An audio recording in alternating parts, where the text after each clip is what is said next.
पुराणों और शास्त्रों में शिव को कई नामों से जाना जाता है। कहीं पर उन्हें शिव तो कहीं पर सदाशिव और वेदों में उन्हें रुद्र बताया गया है। लेकिन शिव को समझ पाना हम जैसे मनुष्य के बस की बात नहीं। फिर भी शास्त्रों के अनुसार शिव को जानना या उन्हें समझने की कोशिश करना भी शिव की पूजा अर्चना के बराबर ही माना जाता है। निराकार सदाशिव ने अपने साकार रूप में प्रकट होकर कई स्वरूप धारण किए हैं। तो क्या शिव और सदाशिव एक ही है या अलग है? क्या वही परब्रह्म है? क्या ब्रह्मा विष्णु महेश का जन्म भी उन्हीं से हुआ है? तो आज के इस वीडियो में हम आपको इन सारे सवालों के जवाब देने की कोशिश करेंगे। तो सनातन धर्म के इस ज्ञान को अंत तक जरूर सुनना और जानकारी अच्छी लगे तो वीडियो को लाइक करें, शेयर करें और चैनल को सब्सक्राइब करके बेल आइकॉन जरूर दबाना। तो फैक्ट हाउस के इस वीडियो में आपका दिल से स्वागत है। दोस्तों, हमारे सनातन धर्म के कई सारे ग्रंथ, पौराणिक कथाएं और सभी पुराणों का ज्ञान आज पूरे विश्व में फैल चुका है, जिसके चलते आज विदेशी लोग भी सनातन ज्ञान को ग्रहण करने भारत आते हैं और सनातन धर्म को अपनाने लगे हैं, जिससे हम भारतवासी और अन्य देशों में रह रहे हिंदुओं को ये समझना चाहिए कि हमें और हमारी आने वाली पीढ़ियों को थोड़ा बहुत ही सही लेकिन सनातन धर्म का ज्ञान होना अति आवश्यक है। तो दोस्तों, शिव पुराण, वेदों और सेवागम के अनुसार सदाशिव को ही परब्रह्म बताया गया है। इस संपूर्ण सृष्टि से भी परे जो है वो ही सदाशिव है। वेदों में सदाशिव को ही अरूप तत्व बताया गया है, यानी सदाशिव ही आदि, अनंत, निर्गुण और निराकार परब्रह्म है। परब्रह्म यानी वो शक्ति जिनका कोई आकार नहीं, जिनका ना ही कोई प्रारंभ है और ना ही अंत, उनका ना ही जन्म होता है ना ही मृत्यु। हर कल्प में सृष्टि के अंत के बाद केवल परब्रह्म सदाशिव ही रहते हैं, क्योंकि वे इस सृष्टि से और काल से भी परे हैं। उन पर किसी भी चीज या शक्ति का कोई प्रभाव नहीं पड़ता। हर कल्प की शुरुआत में सृष्टि की रचना हेतु वे ही अपने निराकार स्वरूप से साकार स्वरूप में स्वयंभू प्रकट होते हैं और फिर उनसे ही हर कल्प की शुरुआत होती है और हर कल्प के अंत में ये पूरी सृष्टि उन्हीं में विलीन हो जाती है। हर कल्प की शुरुआत में जब परब्रह्म सदाशिव शक्ति के बिना व्याकुल होते हैं, तब वे एक तेज हुंकार भरते हैं, जिसे ओमकार कहा जाता है, और उसी ओमकार की ध्वनि से माँ आदि शक्ति की उत्पत्ति होती है और फिर सदाशिव और माँ आदि शक्ति से ही महाविष्णु की उत्पत्ति होती है। वेदों में सदाशिव को अरूप तत्व बताया गया है, जिनसे रूपारूप तत्व यानी माँ आदि शक्ति की उत्पत्ति होती है और यही अरूप और रूपारूप तत्व एक स्वरूप तत्व उत्पन्न करते हैं, जिसे हिरण्यगर्भ भी कहा जाता है। और वही स्वरूप तत्व महाविष्णु जी यानी सत्यनारायण है, यानी सत्यनारायण ही हिरण्यगर्भ है। और बाद में इसी हिरण्यगर्भ से पूरी सृष्टि की रचना की शुरुआत होती है और सत्यनारायण से ही ब्रह्मा, विष्णु और महेश की उत्पत्ति होती है, जिसमें ब्रह्मा जी सृष्टि की रचना करते हैं, भगवान विष्णु सृष्टि के पालनहार है और महेश यानी शिव जी इस सृष्टि के संहारक है। सत्यनारायण ऐसे कई ब्रह्मांड की उत्पत्ति करते हैं और सभी ब्रह्मांड के अपने अपने ब्रह्मा, विष्णु और महेश है। लेकिन सत्यनारायण केवल एक ही है, जो कि इस सृष्टि के सभी ब्रह्मांडों से परे है।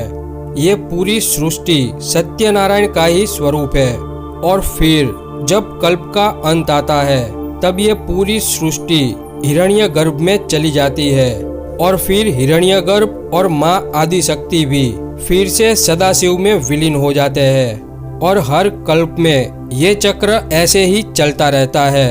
हर कल्प में निराकार सदाशिव अपने अलग अलग साकार स्वरूप में स्वयंभू प्रकट होकर ब्रह्मा जी को सृष्टि की रचना का ज्ञान देते हैं, जिससे प्रसन्न होकर ब्रह्मा जी सदाशिव के हर अलग स्वरूप को एक नया नाम देते हैं। तो शास्त्रों के अनुसार इस कल्प में परब्रह्म सदाशिव ने महेश्वर का रूप धारण किया है और ब्रह्मा जी ने ही उन्हें शिव का नाम दिया है, जिन्हें हम महादेव भी कहते हैं। यानी शिव ही महादेव है और वे सदाशिव का ही एक साकार स्वरूप है। इस प्रकार देखें तो शिव और सदाशिव अलग होते हुए भी एक है। वैसे ही महाविष्णु भी सदाशिव और माँ आदिशक्ति का मिला हुआ एक स्वरूप है। तो महाविष्णु यानी सत्यनारायण ही सदाशिव है।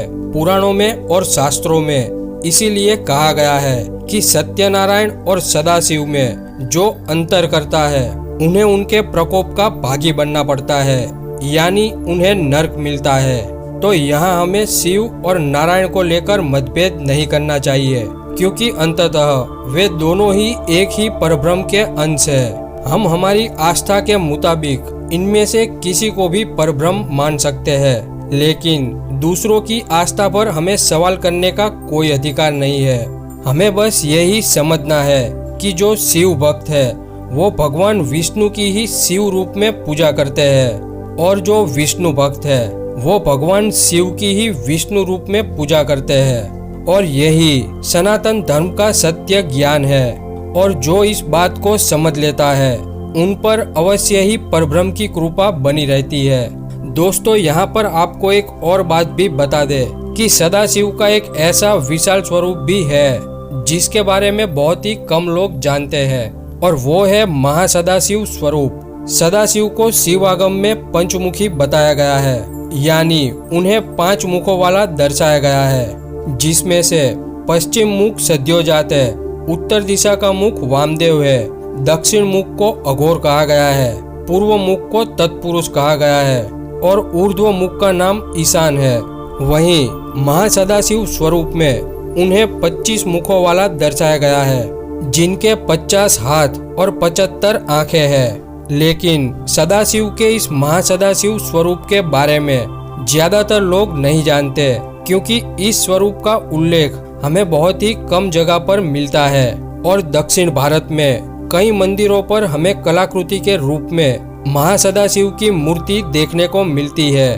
और महासदाशिव के इस 25 मुखों का वर्णन कुछ इस प्रकार किया गया है, जिसमें नीचे के 9 मुख 9 ग्रह को दर्शाते हैं, उसके ऊपर के 7 मुख कुंडलिनी योग शक्ति के 7 चक्रों को दर्शाता है, उसके भी ऊपर जो 5 मुख है वो पंच तत्व यानी अग्नि, जल, वायु, आकाश और धरती को दर्शाता है।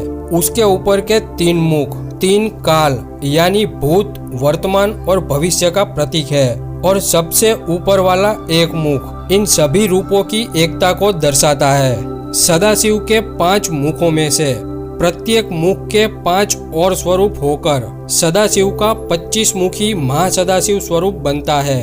और सदाशिव के इस महासदाशिव स्वरूप का वर्णन हमें शिवागम में विस्तृत में मिलता है। शिव जी ने अपने 64 रूपों में से सबसे महत्वपूर्ण 25 रूपों के दर्शन इन एक ही महासदाशिव स्वरूप में दिए हैं। इसीलिए केवल मात्र महासदाशिव के दर्शन से ही हमें शिव के सभी रूपों के दर्शन हो जाते हैं। और महासदाशिव का भव्य मंदिर झारखंड में गुमला जिले के मर्दा गांव में स्थित है, जहां पर महासदाशिव की मूर्ति भी स्थापित है।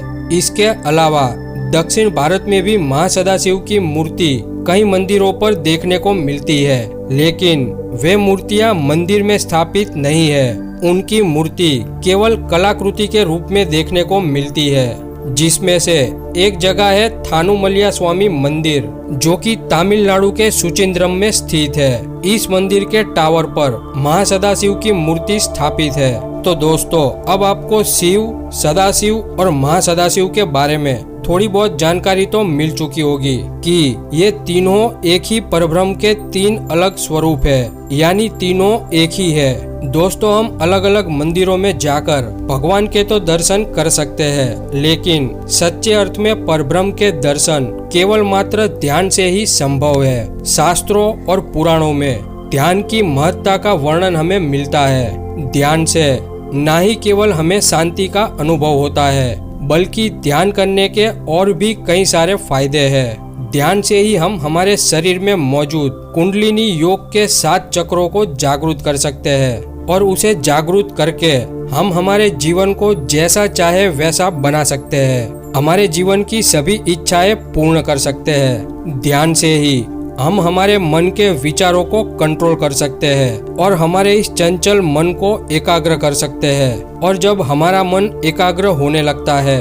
तब अवश्य ही हमें परब्रह्म की अनुभूति का एहसास होने लगता है और हमें हमारे जीवन का महत्व समझ में आने लगता है। दोस्तों, मैं आध्यात्मिक वीडियो के साथ ही मोटिवेशनल फैक्ट्स और रहस्यमयी जगहों और कहानियों पर भी वीडियो बनाता हूँ। तो मेरी आपसे प्रार्थना है कि आप उन वीडियो पर भी अपना सपोर्ट दिखाएं ताकि मुझे और भी वीडियो बनाने का मोटिवेशन मिलता रहे। तो मिलते हैं अगली वीडियो में। हर हर महादेव।